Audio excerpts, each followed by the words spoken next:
ये असल कहानी है, दिल से सुनो। इरफान एक छोटी सी बस्ती में रहता था अपनी माँ और छोटी बहन के साथ।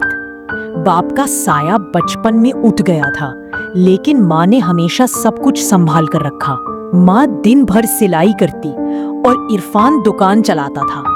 बहन स्कूल जाती थी, लेकिन हर रोज घर लौटकर सिर्फ माँ से चिपक जाती, क्योंकि इरफान के चेहरे पे अक्सर गुस्सा और जुबान में कड़वाहट रहती थी। घर में रोटी कम होती थी, लेकिन माँ हर वक्त दुआ में रहती थी कि मेरा बेटा कभी तो अल्लाह से जुड़ जाए।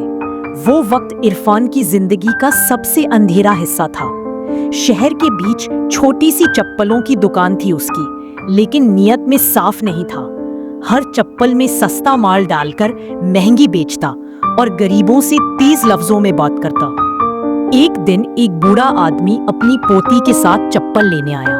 पैसे कम थे, लेकिन नीयत साफ थी। इरफान हंसकर बोला, यहाँ दुआओं से नहीं, पैसे से चीज मिलती है।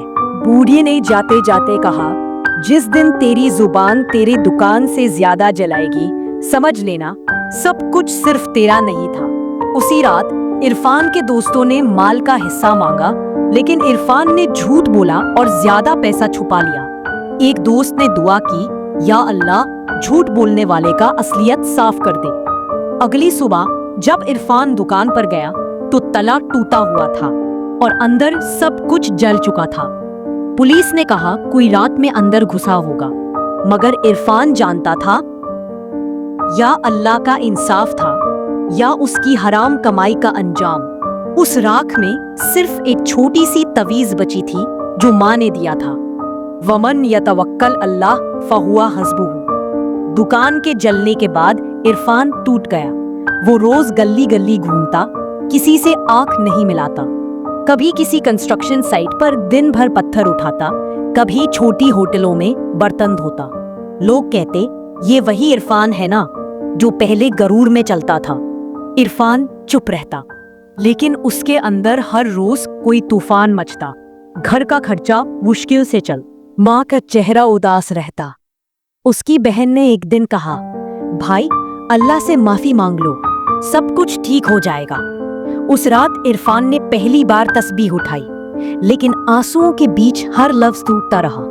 शर्म, गिल्ट और दर्द उसके दिल को चीर रहे थे। अगले कुछ हफ्तों में इरफान ने एक नया काम शुरू किया, एक छोटी सी रेहड़ी पर चना चाट और अंडे वाला बर्गर बेचना। शुरू में कोई पास नहीं आता था, लेकिन इरफान हर प्लेट के पीछे बिस्मिल्लाह पढ़ता। एक दिन मस्जिद के इमाम साहब ने कहा, बेटा तुझे देखा तो पहचान नहीं सका, लेकिन तेरी रेहड़ी की रोजी में बरकत दिखती है। उस दिन के बाद इरफान हर फजर मस्जिद में होता और दिन भर ईमानदारी से काम करता।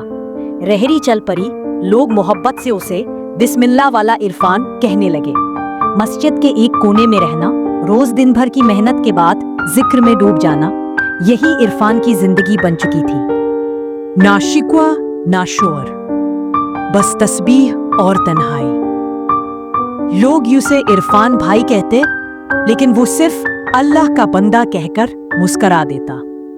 एक रात जब इरफान मस्जिद के अंधेरे हिस्से में जिक्र में मशगूल था, उसने महसूस की कोई उसके पीछे खड़ा है। उसने पीछे देखा, एक लड़की थी, सफेद रोशनी से चमकती, जमीन से थोड़ी ऊपर। लड़की बोली, मैं जिनसादी हूं, तुम्हारे जिक्र की रोशनी ने मेरी नींद तोड़ दी है। अब मैं हर रात तुम्हारा जिक्र सुनने आती हूं। इरफान ने सिर झुकाकर कहा, जिक्र इंसान का हो या जिन का, पहुंचने वाली रूह को जरूर छू जाता है। हर रात वो आती, चुपचाप बैठ जाती। इरफान कभी आंख उठाकर नहीं देखता था। एक रात उसने कहा, मैं तुमसे मोहब्बत करती हूँ इरफान, तुम्हारी रूह से, तुम्हारी तस्बीह से।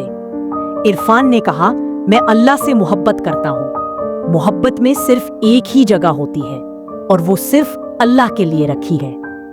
एक रात मस्जिद के बाहर एक छोटी लड़की रोती हुई मिली। इरफान ने उससे कहा, बेटा घर कहाँ है? लड़की बोली, मैं किसी को नजर नहीं आती। तभी आवाज आई, वो मेरी बहन है, हम दोनों इंसानों के लिए नजर नहीं आते। वो जिनजादी थी, लड़की के साथ रूह की तरह चमकती। इरफान ने तस्बीह उठाई, अगर मेरे जिक्र ने तुम्हारी बहन को रास्ता दिया तो ये अल्लाह की रहमत है। जिनजादी ने मुस्कुराकर कहा, इरफान, तुम इंसान नहीं, रूह का फरिश्ता हो। वक्त गुजरता गया। इरफान का जिक्र और जिंदगी दोनों रोशन होते गए। रैरी अब एक छोटी सी दुकान में बदल चुकी थी। लोग सिर्फ खाने के लिए नहीं, उसकी बातों और दुआओं के लिए भी आते। एक दिन उसी मस्जिद में उसकी मुलाकात हुई आमना से, एक हयादार सीधी सादी लड़की जो हर वक्त अपनी माँ के साथ आती थी। आमना ने इरफान को अपनी माँ के जरिए पैगाम भेजा, वो लड़की तुम्हारी रूह को समझ गई है, तुम दोनों एक जैसे हो। इरफान ने दुआ की, सोचा और फिर रजामंदी दी। निकाह मस्जिद मैं हुआ बहुत ही सदा लेकिन बरकत से भरा। जिनजादी ने दूर से नूर में लपटा मुस्कुराहट के साथ दुआ दी, तुम दोनों इंसानों में सबसे रोशन हो। कुछ साल बाद इरफान ने रहरी बंद करके एक नया काम शुरू किया, एक छोटी लाइब्रेरी और किताब घर जहां सिर्फ इस्लामी किताबें मिलती थी। लोग कहते थे उस जगह में नूर है। बच्चे वहां आकर सिर्फ किताबें नहीं पढ़ते बल्कि इरफान से दुआ भी मांगते। अब इरफान एक नेक शौहर, अच्छा इंसान और अल्लाह का जिक्र करने वाला रोशन नाम है। लोग कहते हैं अगर कभी उसकी लाइब्रेरी के पास गुजरो तो तस्बीह की खुशबू और रूहानी सुकून महसूस होता है। कहते हैं इंसान अगर बदलने की नियत कर ले तो अल्लाह उसे सिर्फ माफ नहीं करता बल्कि रोशन तरीके से नई जिंदगी दे देता है। अगर ये कहानी आपके दिल को छू गई हो तो सुनो रियल स्टोरीज को सब्सक्राइब करें। हम वापस आएंगे एक और कहानी के साथ।